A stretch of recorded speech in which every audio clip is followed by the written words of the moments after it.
Good evening, everyone, and welcome. This is TIFF live from the red carpet, presented by Hudson's Bay at Roy Thomson Hall. I'm Amanda Brugel, and joining me tonight is the very lovely Anthony Oliveira. Ah, thank you so much. You're welcome. We're here at opening night for Outlaw King. It's the new film by David Mackenzie, starring Chris Pine, Aaron Taylor Johnson, and Billy Howell. I'm hoping to meet a lot of them here tonight on the carpet. Well, they will be coming here in minutes, but first we would like to acknowledge the Mississaugas of New Credit, the Haudenosaunee, and the Huron-Wendat, the original keepers of this land, for hosting us here today and for hosting TIFF on their land every day. We'd also like to thank Hudson's Bay for literally providing us with this platform. I love this platform. I feel like Oprah.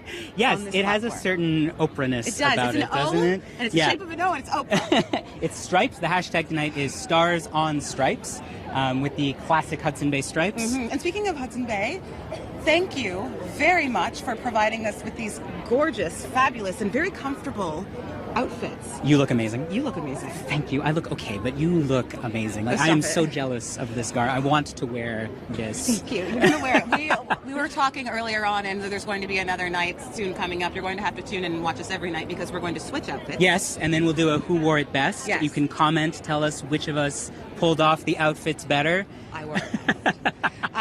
Yes, but yeah, I'm really comfortable, and it's nice. It's not hot outside, so.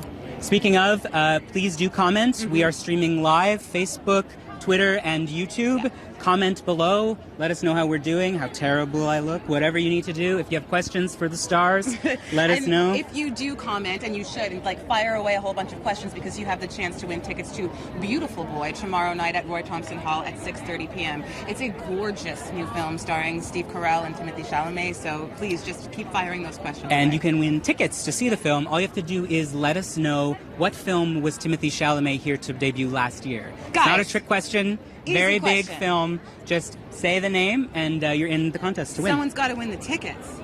It's me. Do you think that we could enter the contest? I feel like there may be. I feel like there may be a conflict of interest. Whatever. We can see. When we're off air, we'll hack this system. Okay. Ash will help us out. Well, let's right now dive into Outlaw King. It's why we're here. Outlaw King, yes. Well, it's Chris Pine, as you mentioned before. He stars in it, and he plays Robert the Bruce, who was the reigning king of Scotland over the 13th and 14th centuries. And the film follows him being exiled by the British and his sort of fight to get back and reclaim his throne. Yes, guerrilla warfare.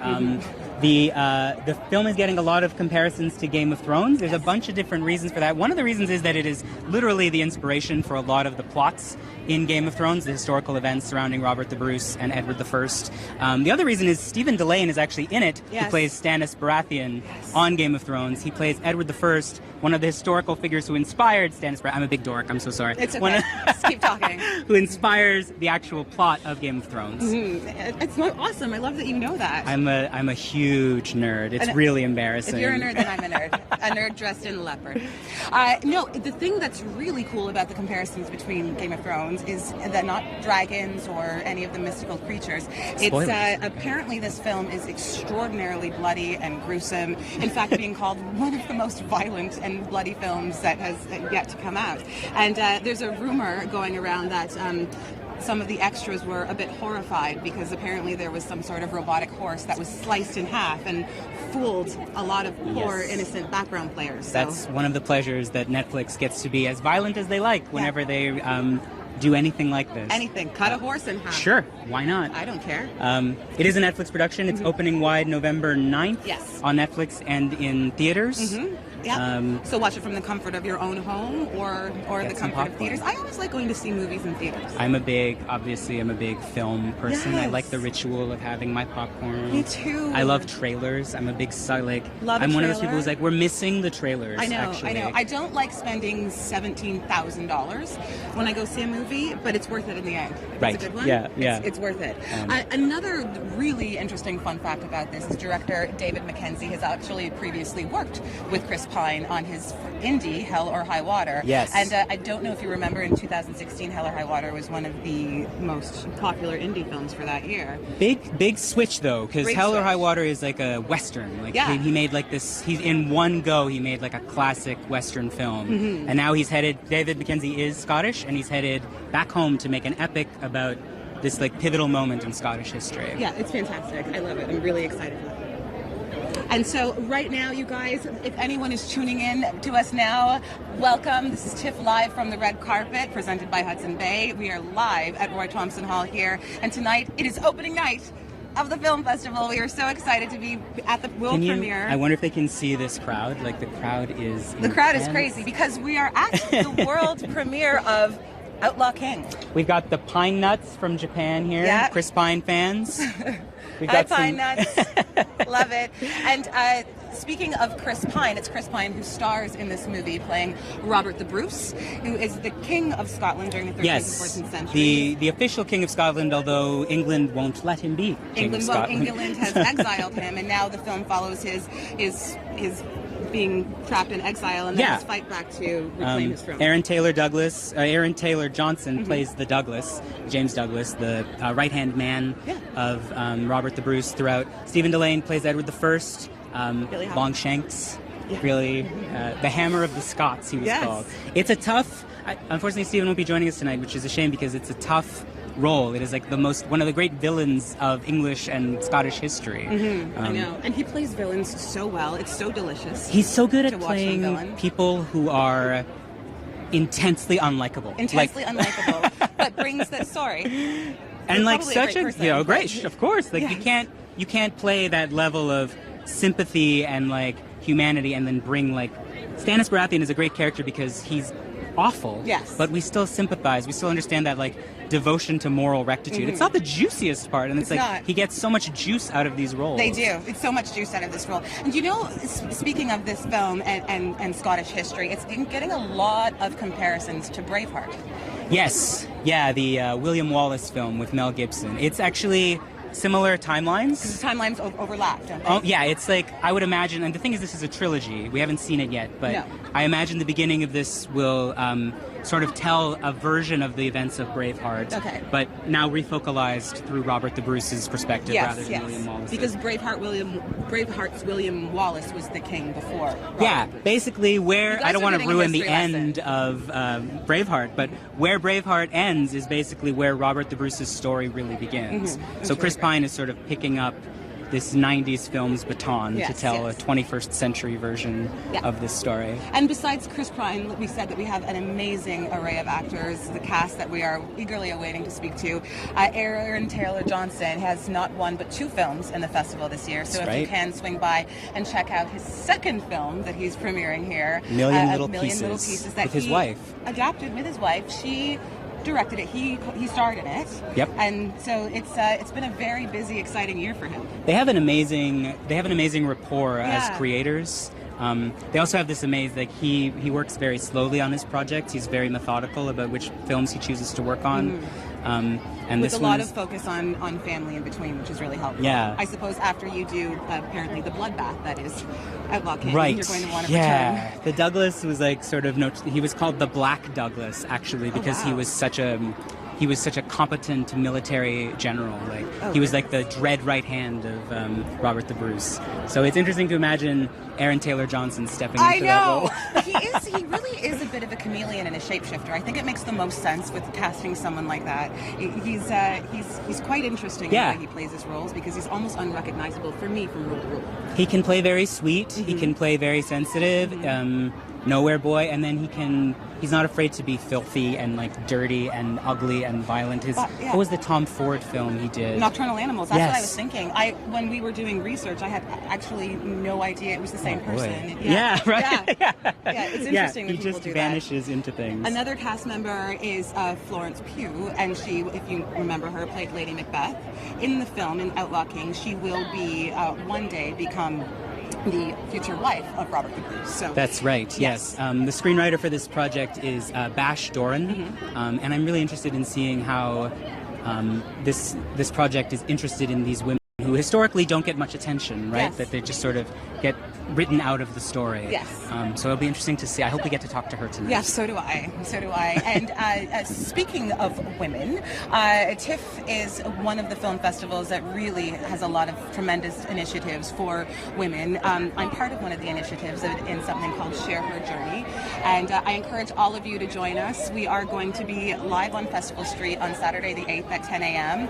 And it's a lot of leaders in in thought, women in film and television, and just speaking in a post-Me Too era voice, uplifting speeches, positive stories that you'll hear. And so if you're a woman in film and you want to celebrate other women in film, we please encourage you to come to this. Again, that's on Festival Street on Saturday.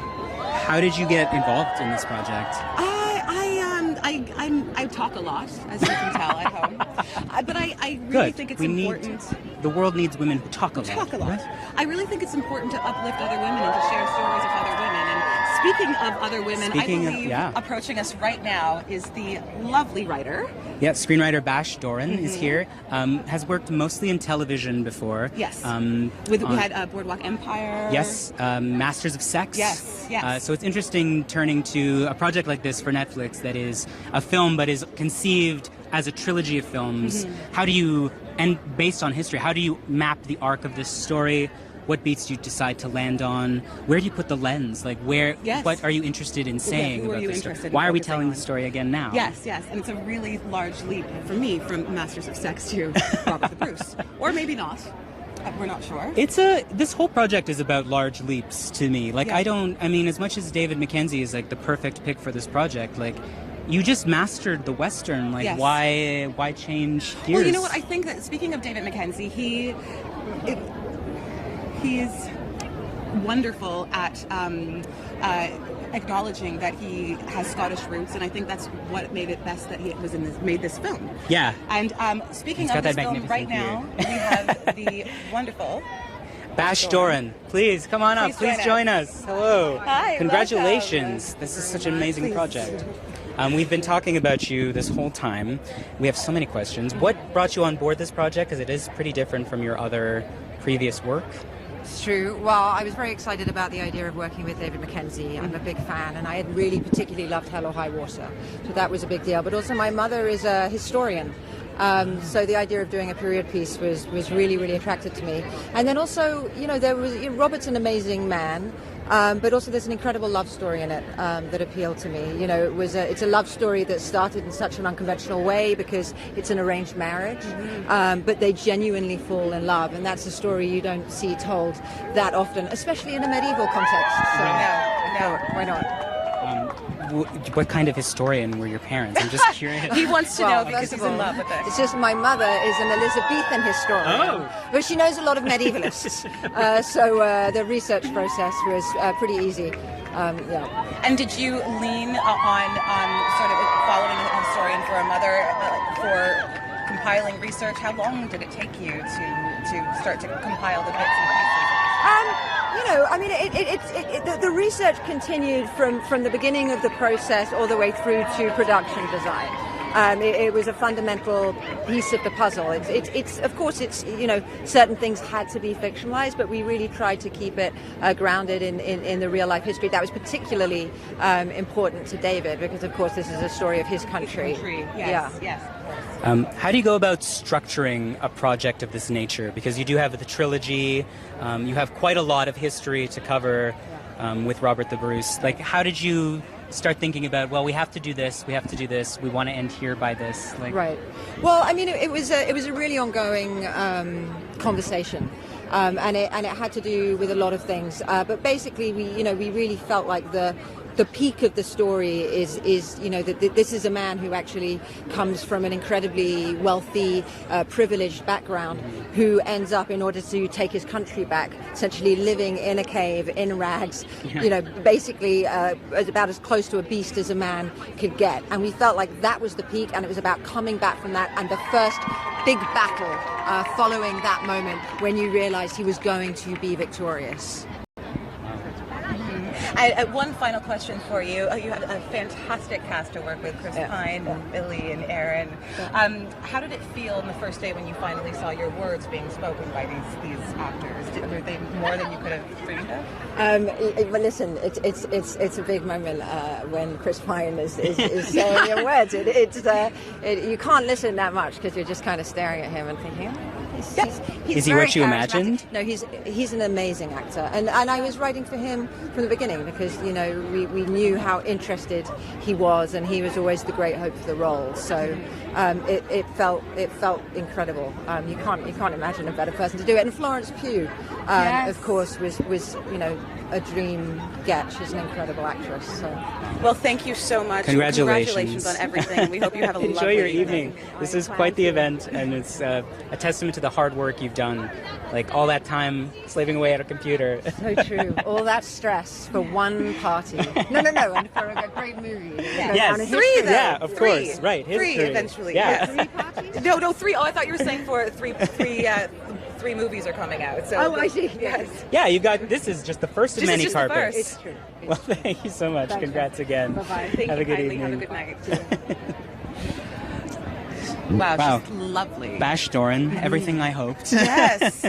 You probably could have spoken to her forever. Oh, I literally could have done this the rest of the night. Been like, what about this part? And like, what about the Battle of Bannockburn? I'm sorry. I can It's just- imagine too, and I believe that we are just getting word that the director David Mackenzie is Oh, arriving. So wow. let's take a look and swing around to see if we can get him jumping out of the car. I did see some kilts go by on the carpet behind us while we were interviewing. Did you? Did you clock that? Did you? No, I didn't see anything. That's my first red carpet kilt. I wish he was wearing a kilt, but it's okay. Well, that beard is very on point. When you wear that, you don't want to over-accessorize a beard like that. Yes. Right? Yes, you sure do. You sure do. And the most exciting thing about this is that the crowd seems like a very tailor-made for the people arriving. People have wonderful signs, and David's getting a lot of love over there in the corner and taking selfies. Yes. And so it's.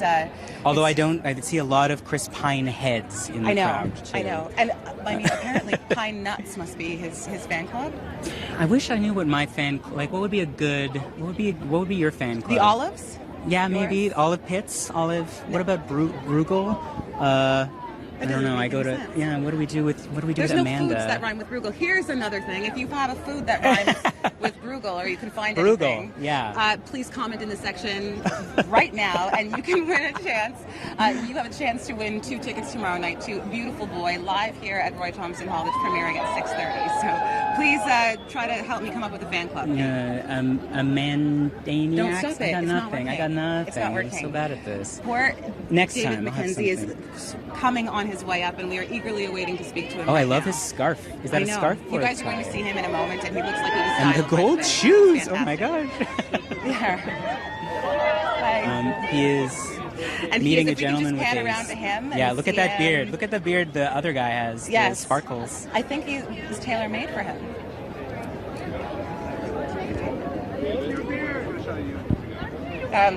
Okay, and he will be bringing the producer up with him, and her name is Jillian, and the two of them are quite the powerhouse duo. I don't know if they've worked together before or not. It's so cool that they both involved Scotland in the production of this film. Yes, and repping it on the carpet As we know, too. Scotland is David's homeland, and he filmed in and around Scotland throughout the entire film. So it's pretty cool that he got to return home and tell a story. Tell that has such to do like with an his roots. iconic Hello story. there. Hello. How you doing? Lovely to meet you. Hi. Congratulations. Welcome. Thank you very much. You're welcome, please. Hi there. Congratulations on the film. Hi. This is gorgeous. I love this Welcome. part. You look fantastic. Thank you very much. So, you are telling the Scottish story. What brought you to this project? What made you say, now we have to do Robert the Bruce? Well, we've been trying to do it for about 7 years, and it was pride. And it's been bubbling away. We've chosen to concentrate on a fairly short, turbulent period in Robert's life and find a way through the story. I think it was the right choice because it's a big epic kind of film in its own right. It could be even longer if we carried on. You know what I mean? So yeah. And Jillian, we heard that you had said about Chris Pine that he was a leader for the rest of the cast, especially when it came to battle scenes. Absolutely. Can you speak on that? Chris was amazing as an actor and as a person, and he was playing a king that was diplomatic, he was a politician, a strategist, and a really brave warrior and leader, and he was all of these qualities to the cast and the crew and the extras, and really amazing. Even the extras. Even the extras. That's wonderful. We heard you had quite the fan club as you were filming throughout Scotland, that people were losing their minds catching production go by. Is that true? Well, I mean, I think there was a lot of, we used a lot of people in Scotland to work on the film and to feature in the film. So, we were creating, there was a lot of goodwill for the film while we were shooting, which is great. And we shot the film entirely in Scotland, according to the borders of 1306. We did one little dip into Berwick, which was Scotland then, but it isn't now. Making your tiny little bit of claim on behalf of the Scottish. Exactly. Well, we won't tell anybody. I want to go back. Well, congratulations. Thank you both for stopping and talking. Thank you so much. Congrats. Have an Enjoy the red excellent carpet. night. Congratulations. Thank you, Tiff, for having us. It's really great to be opening the festival. Thank you. Thank you. Thanks so much. Bye now. You're welcome. Thank you. As you may have guessed from all the screaming, Chris Pine has arrived. Ferocious screaming. You are looking at Chris Pine surrounded by a lot of security and fans. Look fans. at the mob His of them. pine nuts are standing around waiting to take photos. I'm It's very so exciting. jealous of his hair. Chris Pine plays Robert the Bruce. Yes, a very different role than he looks right now. Yes. Sort of a man on the edge. Robert the Bruce fighting for Scottish independence. Yes, and he is married to the woman who plays his wife in the film is Florence Pugh, and we just found out from the writer that it's quite a lovely love story. In fact, that the two characters, Robert and his wife, it was actually an arranged marriage, and they genuinely fell in love. So it's something that's quite beautiful and a unique story you don't hear every day. I doubt anyone can even hear us at this I don't point think over the anyone screens. can. Okay, let's take a look at the crowd and see what they're doing. It's a lot of Chris screaming.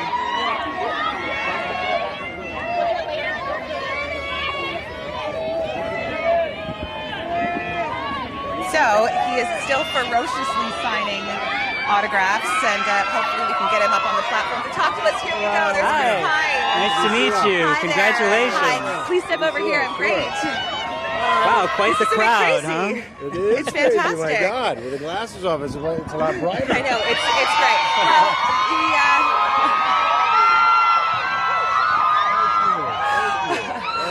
Well, the film is getting a ton of buzz, and once your performance is getting an exceptional amount of buzz, but really a lot of people are talking about how fantastic you are in a lot of the action scenes. It seems like it has a lot of action in it. Your producer Jillian was just saying that you were the leader for the rest of the cast and crew, and playing Robert the Bruce, I can imagine that was helpful being the leader. I don't know about that. It was a fraternity of a bunch of dirty men playing make-believe in the mud in Scotland. So I think, I think like anything in an ensemble, it's really up to the director, having cast it really well with people that are, good to hang out with ultimately, because you spend so much time away from your family. So we ended up bonding really, really well, and we had a great time. You've worked with David before on Hell or High Water. What was the difference like on this project? Is he why you came on to this project? Were you really interested in Robert the Bruce? Like, how did that take shape? I had no interest or really understanding of who the guy was. I was doing press for Hell or High Water in London a couple of years ago, or last year, or whenever it was, and 2016. And David said he had this script, and I read it, and we talked about it, and we had some notes and some ideas about it, and as things happen, it just kind of snowballed, and it happened. Well, your first foray together was fantastic and really successful, and I anticipate this will be the same. Thank you so much for coming up here. Thank you so much. and talking to us. Congratulations. Enjoy the evening. You as well. Be careful. Enjoy out this there. overwhelming amount of love. Okay, Chris Pine, everyone. And now we have coming up right Aaron Taylor Johnson. Hi. Hi. Congratulations. Hi there. It's a pleasure to meet you as well. Welcome. This is quite the crowd, huh? Yes. Oh yeah, no, it's fabulous. It's such a privilege and an honor to be the opening night of such a great film festival. But not your only film here either. Yes. You have another film. I mean, it's exciting. I got an exciting year. This is a great way to start. And then my wife and I have a very special treat to show everyone, 1 million little pieces that we wrote together, produced, and she directed, and I starred in it. So it's going to be a lot of fun. I'm really happy to be here. So we've heard that you choose your rules very carefully. You only prefer to do one a year so you can stay with your family, and often sometimes have talked about being a stay-at-home dad. Absolutely, What made you want to use this as your project for this year? This movie? Well, it's a great opportunity to work with filmmakers like David Mackenzie, and when you get that opportunity, it's a no-brainer, to be honest. And a role like this was something I've never done before, and it's a very patriotic story for Scotland, and an interesting role for me to roll around and play. So. Chris was just saying that the shoot was just a bunch of dudes rolling around in the mud. Was that your experience? Yeah, if that's the way you want to sell it, might get a lot of women coming to see Chris Pine roll around in some mud. But it's to be honest, it's a very honest, relentless, brutal tale of a true story in history about a young man uniting Scotland and to become king, and he's seen as an outlaw. So it's a very hard-hitting, rough movie. And it's a shame we ain't got Florence Pugh here, because she is phenomenal in this movie, and to be the only female actress in this film, to be honest, is extraordinary how she holds her own. She's brilliant. What was it like being the Douglas? How was preparation for that like? Yeah, I mean, James Douglas, even in history, is a notorious, legendary warrior. One of Scotland's greats. So there was a lot of responsibility there to play justice, give him some justice, but. It was a lot of fun, and I think even McKenzie is somewhat related to Douglas Clan. I have a few people that, who are like, are related. It goes back that far. So. Well, I can't wait to see it. I know the world can't wait to see it. And thank you so much for coming up here and joining us. Good luck, and good luck with Million Little Pieces later. Yeah, congratulations. Good night. Aaron. Fantastic. Aaron, and right Billy on top of that, Howell. we have Billy Yay. Howell. Hi there. How are you? Hi there, Amanda. Pleasure. Congratulations. Quite the crowd. It is, rather, yeah. What got you into this project, into playing? You're not Edward II yet. You're the Prince of Wales. To be at the beginning. Yeah, the Prince of Wales. I mean, the script, really, and also David Mackenzie's work prior to that, which, I was already a fan of. And then hearing that, that Chris Pine was attached, I know it sounded like it could be a lot of fun, horseback. I think it's every child's dream to be on the back of a horse, with a broadsword in hand, and particularly to be the King of England. So, I mean, who would say no to that? Right. That's what I was about to ask you. Their last few films were with Saoirse Ronan, and they were romances. That's right. You were in Dunkirk. Yeah. And so was it fun? Was it exciting to be able to return back to the bloody action? I mean, so like a complete sort of deviation from, what I'd done previously. Yes. And that was very exciting, yeah. I mean, I love to try and keep eclecticism in my work as much as I possibly can, yes. And I think that's really important for, for actors, because, as you progress, you don't want to get stuck in a rut. So, to have something as wildly different as this was a blessing, yeah, for sure. Tell me about playing Edward II. Like, he's a queer icon, but he's a difficult man to love. What does that mean? It's interesting you say queer icon. It's funny because a lot of the written accounts of, the royals at that time, it's very difficult historically for us to look at those people, because a lot of history or biography or accounts of those people was propaganda. And so if that person was disliked or whatever, they would often use something against them, So we've seen previous kind of renditions of or portrayals of this role as a gay man, and that's what he, specifically is. But it's he's much more than that as well. And the politics surrounding all of that, are why we, have seen those portrayals of that character in the first place. That's not something that we focus on. We focus more on the politics of Scotland and England and why that was problematic, and to a certain extent still is. I think that was incredibly well said. Well said. Thank you. Well, thank you so much for joining us, and enjoy your night. You deserve it. I hope you have a ball. Thank you. And please watch your step on the way. Yes, congratulations. Lovely to meet you. Wow. That's it. That's it. The Outlaw Kings. And thank you so much for joining us. Please come back tomorrow night and watch us. We will be here live at Roy Thompson Hall for the premiere of Beautiful Boys, starring Steve Carell, Timothy Chalamet at 6:30. Last chance to enter for the competition to get tickets. Just tell us, what film did Timothy Chalamet debut here at TIFF last year in the comments. And then you can join us one more time tomorrow night again for a second premiere of The Hate You Give with Amanda Stenberg, Issa Rae, Regina Hall, and tomorrow night that's at 8:30, 9:30. That's it. Yes. TIFF 18 is started. Thank you so much for joining us. Have a good night. See ya. Bye.